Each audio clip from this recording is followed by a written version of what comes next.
people, my name is Asa, welcome back to my channel. It is time for another Sims 4 speed build video. Thank you for being here. I would recommend perhaps grabbing a cuppa and a snack. This video is about half an hour long.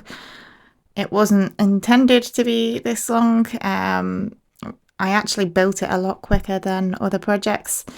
However, my videos do just seem to be ending up longer and longer, so I do apologise, but sit back and enjoy. So, I've not really spent a lot of time building in this world before. This is the island of Sulani, and it's with the Island Living expansion pack. As I've said in a previous video, I find it easier to do builds that resemble buildings and structures that I'm more familiar with seeing and would see more frequently in my day-to-day life. Now, as I live in Britain, unfortunately, this isn't the sort of landscape that I am used to, nor the sort of buildings that come with it. I don't happen to live by a beach either, so this sort of style with the beach houses and the sort of light tones, and that isn't something I'm as familiar with. So this was a bit of a challenge, but I enjoyed it. I had a lot of fun. I spent a lot of time looking at pictures on Pinterest beforehand, trying to get a bit of an idea. I often do like to use a building that I'll find a photo of as a sort of key starting place for my inspiration. They never tend to end up looking anything like what I started with, but it does sort of get me going, I guess, from a motivational perspective. It helps to sort of lay a bit of a foundational structure and then work upon it and do my own thing from there. However, with this one, I did just end up kind of winging it. There was no specific photo. Yes, I had looked at a lot of photos, but there was none that was sticking out to me as, yes, let's build this. So in the end, I just thought, well, let's start from scratch and do my own thing. I was trying, as you can see in the footage at the moment, to use the freeze from Island Living. Now, I do have a lot of problems with freezes. I just find them difficult to use. No doubt that's probably exemplified by the fact that I'm playing on Xbox with more limited controls, but I do struggle to get them to do what I want to do more often than not. So I did end up just swapping the freeze in the end for an exterior trim from Eco Lifestyle, I think, Eco Living. I can't even remember. You know which one I mean. So I'm just working on the floor plan here. This was quite tricky, not so much on the ground floor, but on the upper floor, because I wanted to fit quite a few bedrooms in. I wanted this to be a family home, and also trying to get them into this size of a property, that many bedrooms, was a little bit difficult. It isn't the biggest plot. I think off the top of my head it's 30 by 20, but I would have to confirm. But we got there. So just filling the place with some light, with an abundance of those ceiling lamps at the moment, and working on the kitchen. Now you'll see I've used Island Living counters in the kitchen. I do switch these to a lighter tone of wood in the end. I started using a warmer swatch of wood from the Island Living pack on the counter, at least first of all. But as I moved on with the build and decorated other parts of the rooms, the other rooms in that, I just found that I wanted to kind of cool it down a little bit. So again, with the dining table, that does get replaced for something a little cooler as the video moves on. I have only got a really small living room. I wanted to put a fire in. I'm not sure how likely it is that the fire would need to get used. Don't really know how cold it would end up getting in Sulani in the winter, but it does help to provide a nice homely and cozy feel to this house. As you can see now, I'm starting to work on the bedrooms. So this property does contain 4 bedrooms. I have built this with a Sims family in mind, which I've then, since having finished the build, I have created the Sims family that I envisioned this house to be for. So the idea is that we have the parents whose bedroom will be on the top floor. So, and then they have 4 children. We have the oldest son, who is sort of, I'm going to imagine, like 19, 20 kind of age. We've got a teenage girl who is around 16. And we've got 2 young boys who are twins. That is the one who, well, they are the ones who the bedroom with the bunk beds is for. We've got a double bed for Milo living in the parents' bedroom, and a couple of single beds in the other daughter and other son's rooms. In terms of packs that I've used mostly for this build, a lot of it was Island Living, of course. I really made use of this pack predominantly for the first time, really. Thinking about it, a lot of the things, as I've said before, I like more traditional sort of styling. And this isn't my usual thing, but I do really like it. I think it looks like a really peaceful, pretty house, and I'm really happy with how it turned out. Like I say, pack-wise though, definitely Island Living would be needed for this. The everyday clutter kit, I have used a lot of bits of Jungle Adventure to help give that sort of islandy kind of vibe. But as I did previously, or at least I intended to, I might have to go back and check if I actually did do it, but I will do it for sure on this one. So I'll add in the description how many items from each pack that I've used, because when you look on the gallery, it will look and appear as though I have used a heck of a lot of the DLCs. However, that isn't the case. Well, it is, but in terms of lots and lots of items for each one, that isn't the case. So there is only a few that are more heavily used, and so I will list them in the description. That way you can take a look and see if you've got the packs that are needed more predominantly for this build, and so we'll be able to download it into your game.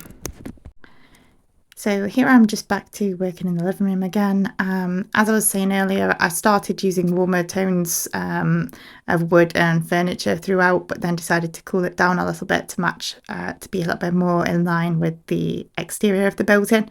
I really like how this living room turned out. We're using Snowy Escape furniture in the form of the chairs, the sofas, the coffee table, the accent table, and ended up with a really sort of boho kind of vibe that I'm a big fan of. Again, in the dining room now, cooling it off, as I mentioned, choosing a lighter dining table and floor. Again, I feel like this just helped with the sort of flow and style of this house. It is really bohemian, really beachy, lots of light colours, whites, light browns and blues. So I wanted to keep up that feel all the way from the exterior into the interior. This bathroom was a lot of fun to build. I took some inspiration from a YouTube video from another creator that I saw not too long ago by creating the platform structure around it. It's using a bath from Snowy Escape. So as I'm talking, I'm realising Snowy Escape is probably quite a dominant pack that I've used in this one as well. I love how the bathroom turned out with the wooden panels that I've used. I think they're from Eco Lifestyle off the top of my head. I just shrunk them down to create a thicker, less gappy design, if you will. Just removed the wall so that I can place the mirror in front of the wooden panels rather than it sinking in, and replace that wall. Created a small shower structure just here. I was a bit iffy about this, and I did spend a lot of time working with it. I know that the panels of wood do look quite far apart. Realistically, water is probably going to splash about a lot, but it's a game. We are not going to worry. just adding bits of clutter to help this bathroom come to life a little bit and appear more realistic. And now I'm just working on extending either side of the home just by a couple of squares and cutting into what was the balcony area. I felt that the balcony area could be compromised a little bit given that I've got a big balcony going out onto the sea. And it just helped add that bit more space into the twin boys' bedroom and the older older son's room. So just cluttering up the the twins' room at the moment. I really love the new everyday clutter kit. I'm a little bit late on the bandwagon with it. I still don't have all the packs. I've not been playing this game from the get-go, from release, so it's only really been the last year that I've been playing it, and therefore I'm working my way through getting the packs. But the everyday clutter one was one that I had for Christmas, and yeah, like I say, I'm just loving it. I love cluttering, as you'll have seen if you've watched any of my previous videos. And this pack just has so many different options. Each item comes in so many different cool colour swatches. Big fan, and I think it is well worth the money, just for the £5 or dollars, I assume, if you're in America. So the older son's bedroom was a little bit difficult to decorate because I was working in a very small space. I've stuck with a single bed, and unlike the other two kids' rooms, I've not got a desk in there. However, I have in a guitar and multiple sort of collectible items. We're assuming that this older son is a little bit of a geek, a bit of a Star Wars fan. I've got some Star Wars merch in there. On the other hand, the twins, I've imagined that they're all going to be into their gaming, into their sports, and that sort of thing. Hence the clutter around their room. I've used some really cool no CC gallery art, featuring Fortnite. Just knowing that is a game that kids play, I figured that maybe the characters that I've imagined here would be into that game. So that is, there's a couple of Fortnite posters in their room. And I've just realised that I've yet to mention the water slide.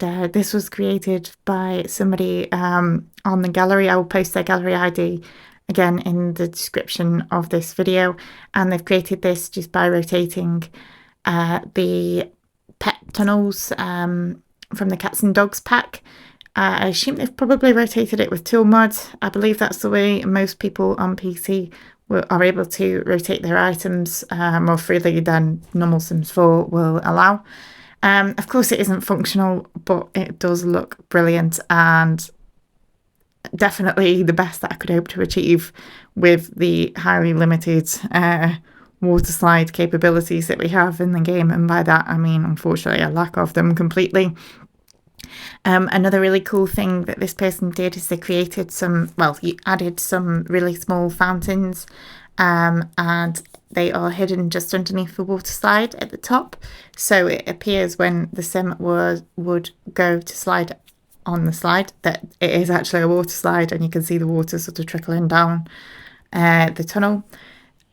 I also, where the slide is enclosed, I sort of deleted the piece of wall and then covered the opening with a window so that it appears seamless and appears as if there is that gap in the wall that your sim could just slide right through.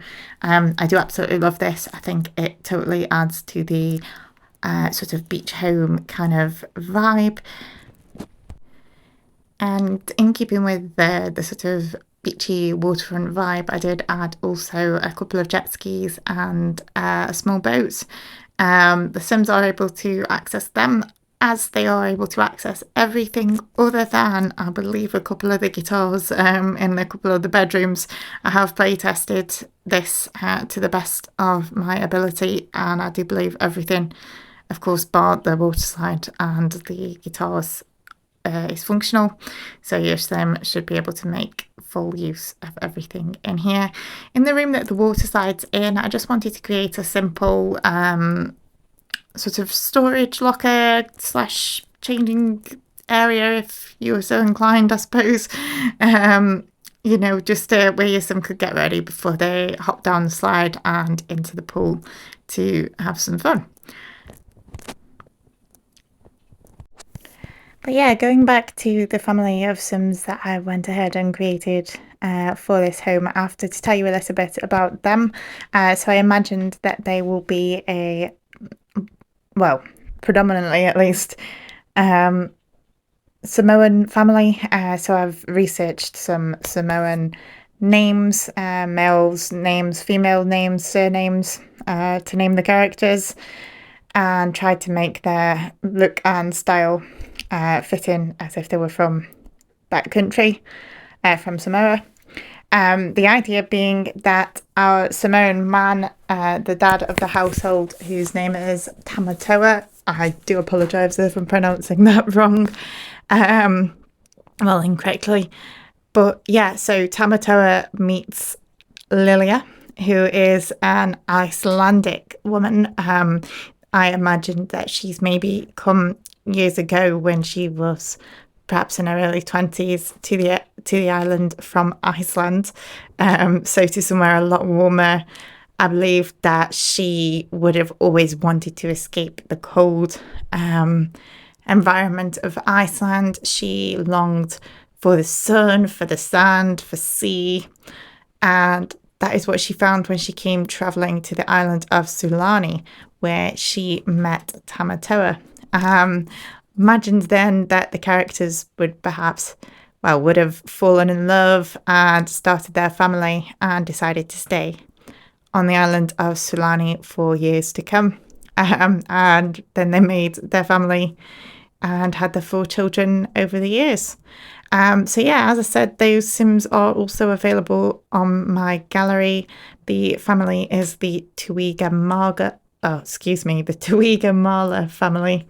Again, I'm probably completely butchering that pronunciation, but I thought it was a super cool sounding name and fit in with the sort of characters that I was trying to create. My gallery ID is Miss_Asa. Again, that will be in my description.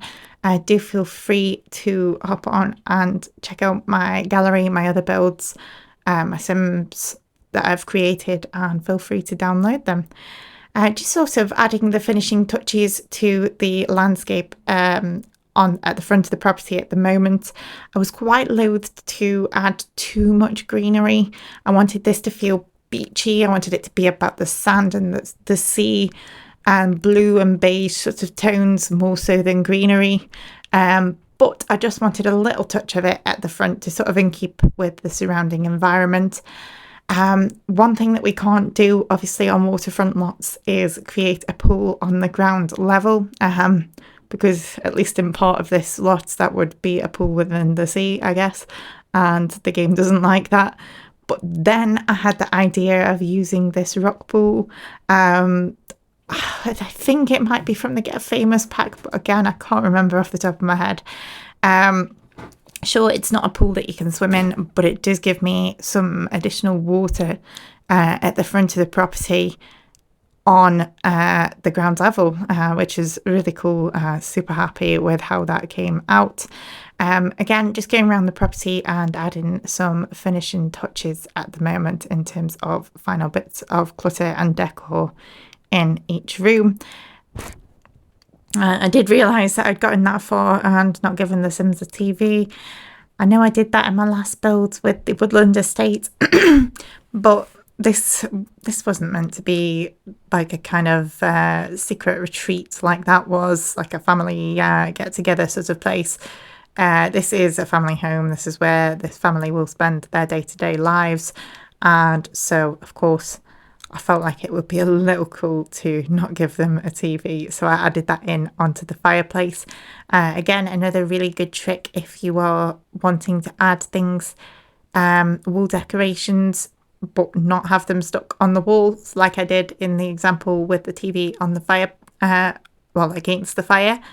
So if you simply just chop down, so sledgehammer your walls that are behind wherever it is you're wanting to raise the item, that will then allow you the free movements to pull it away from where the wall would have been and place it where you want. In my case, the TV just in front of the structure of the fire.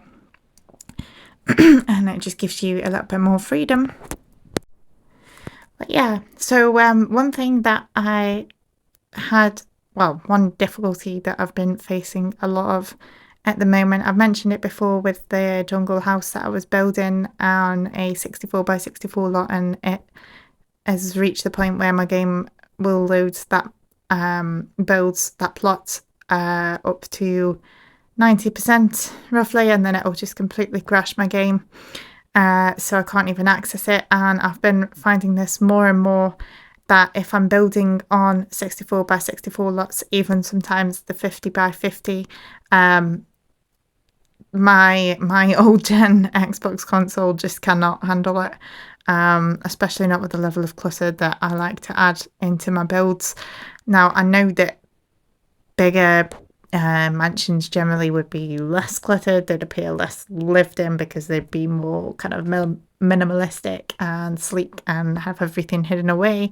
However, I can't help myself, I do still add lots of clutter even when I'm doing the bigger properties, but the problem that I then face is that too much clutter and too much furniture pieces, too many platforms, and the game is just not having it, and it is taking so long to even like raise a platform up once. It'll take about 20 seconds, or the same just to sledgehammer one piece of wall, and it does get tedious and tiring. So what I've decided to do is spend some time working on the smaller lots.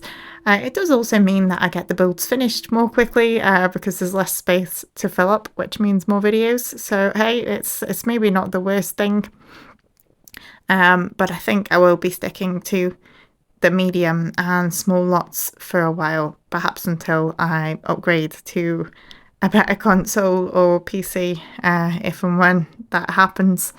But yeah, one thing that I do really want to do is to literally fill every single plot of land on every world that I own on the entire game. And I know that sounds like a daunting task, but I am the sort of person that is a huge completionist, and that is the kind of goal that I would like to work towards. Again, with, as I said, with having trouble on the larger lots, that might become a problem when it comes to it, but there's plenty of medium-sized and smaller-sized lots that I can work on for the foreseeable future. But yeah, I think it'd be really cool to absolutely bulldoze everything and fill each world with things that I think would be suited to that world. So of course, multiple residential homes in most of them, and then different communal lots. So excuse me, like coffee shops, pubs, bars, nightclubs, normal shops, grocery stores, salons, spas, gyms. There's all sorts of different things that, and certain ones will be more suited to certain worlds and will therefore be built within those worlds, and then certain things, like for example like a coffee shop, that could probably go in every single world. So I think it'd be really fun to try and build all those different things really, and really bring the entire Sims world from my save file at least to life. So yeah, let me know in the comments below if this is something that you would like to take on for yourself, the mammoth task of filling every single lot size in The Sims. Let me know if you've already tried it, if you're still working on it, if you've done it, and let me know your experiences. Okay, so this build is coming to an end. You will soon see a heap of screenshots of the interior and the exterior, so do stick around for those to give yourself a full look at the finished product. As I said, you can find this house on the gallery. The name, well actually I'm not going to pronounce the name because I've translated it to Icelandic and I haven't got a clue, but it will be on the gallery. My ID is Miss_Asa, and that is in the description below. Do check it out. Thanks ever so much for watching, and I hope to see you in my next speed build video. Bye!